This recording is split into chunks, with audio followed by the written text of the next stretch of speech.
This is Democracy Now!, democracynow.org, the War and Peace Report. I'm Amy Goodman. In Puerto Rico, an ongoing strike by students at the University of Puerto Rico is coming to a head. Riot police have surrounded the main gates of the university and are trying to break the strike by denying food and water to students who've occupied the campus inside. The strike began nearly 4 weeks ago in response to budget cuts at the university of more than $100 million. Students called on the administration to reconsider the cuts and sought guarantees such as no fee increases and no privatization of campus services. Students initially called for a 48-hour strike, but more than 3 weeks later, the strike continues and has spread to 10 out of 11 campuses. On Thursday, a mass assembly of more than 3,000 students voted overwhelmingly to continue the strike. The next day, Riot police seized control of the main campus gates. The striking students have received widespread support from professors at the university, as well as unions around the country. Crowds have gathered outside the university gates, where police have encircled the striking students inside. Parents, family members, other supporters have tried to throw bottles of water and food over the fence to support the strikers.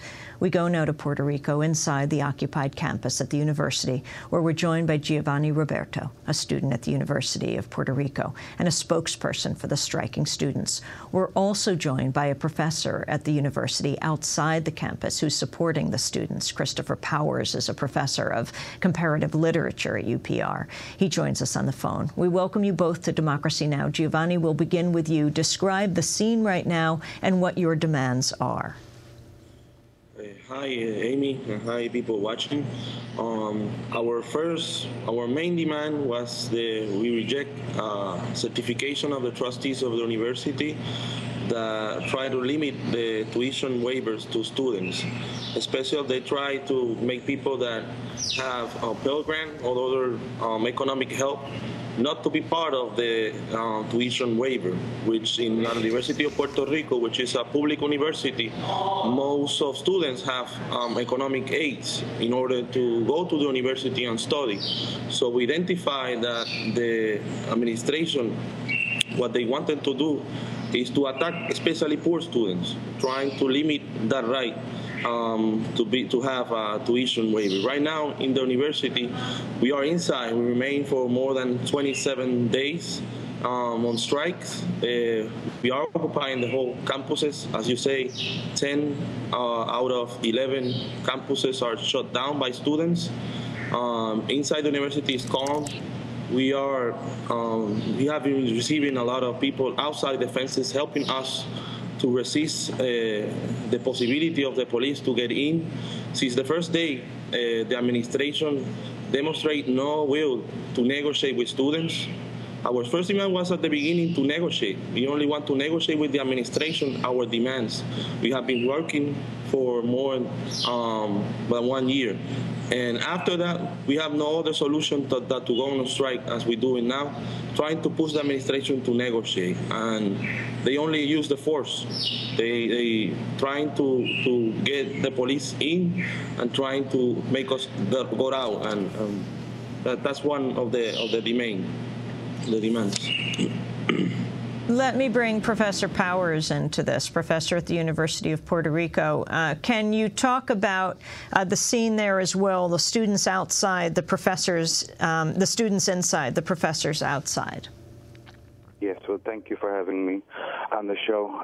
I'm a professor at the Mayagüez campus of the UPR, so I'm not in San Juan right now, but I can report that the strike is being maintained at all of the 11 campuses. And that's a minor correction because the 11th campus was closed today by the staff union, which represents about 2,000 maintenance workers in the system. The staff union has also closed the administrative buildings, the central administrative buildings located in the Botanical Gardens. This morning they moved in heavy machinery, closing the gates, and have called for a week-long strike in support of the students. So all of the campuses are closed right now, and the union is calling for the closure as well as of auxiliary institutions as well. So the strike has indeed spread to the entire system.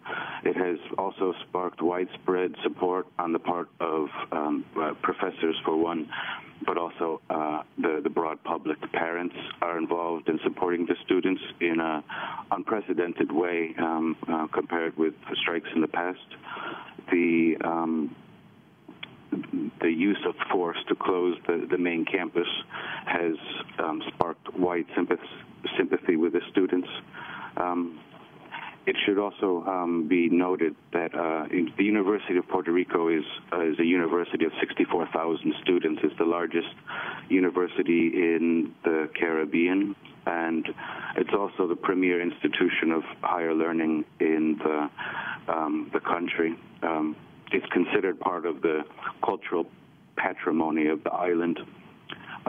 It has produced the island's best and brightest, and in the context of the colonial status of the island, in which historically so much of Puerto Rico's resources have been sold out to foreigners, the UPR is widely regarded as the last best resource that the nation has to keep. So the attack on the integrity of the institution, the restriction of access for working-class students, and the fears of privatization of the university have sparked very wide public support. Who controls the budget exactly? I mean, in relation for people on the mainland and the United States, given the relationship between the United States and Puerto Rico?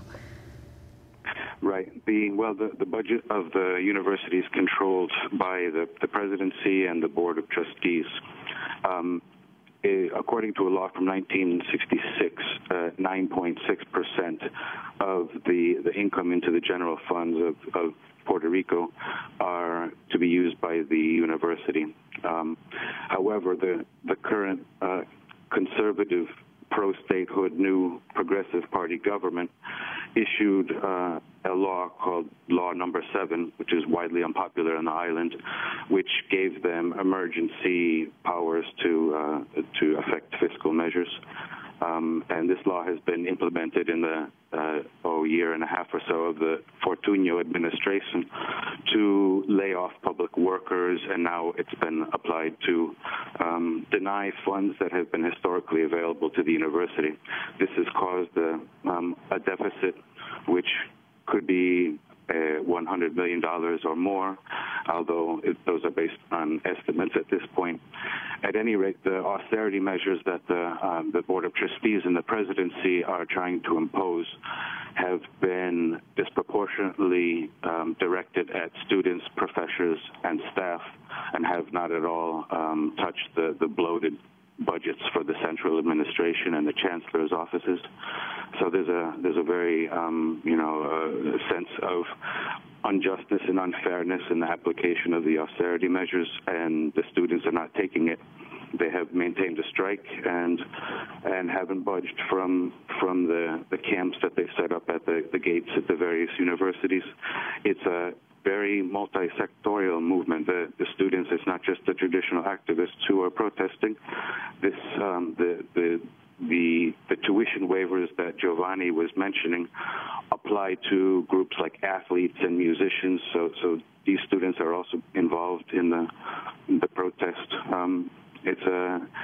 It's a very exciting movement, and the mood is quite electric, and the students, like I've said, have inspired a lot of inspiration, support on the part of the population. There's a phrase circulating now that this new generation of students is the Basta Ya generation, the enough is enough generation.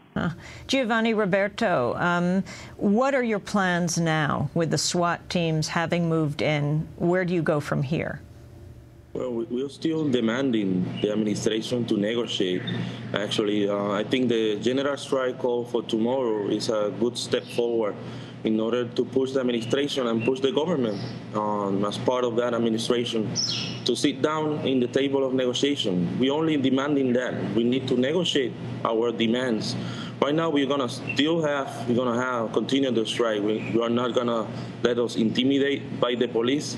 We know that if the people remain supporting us, as they have been doing for the last 3 weeks, we don't think the police are going to get in or try to get in, because that would be a serious political problem for the government, because we think that all that support in water and food or in picket lines in front of the university will transform in mass mobilization in this country, and that's what we're hoping. That's what we're hoping, that all of that solidarity that have been expressed in different ways during the last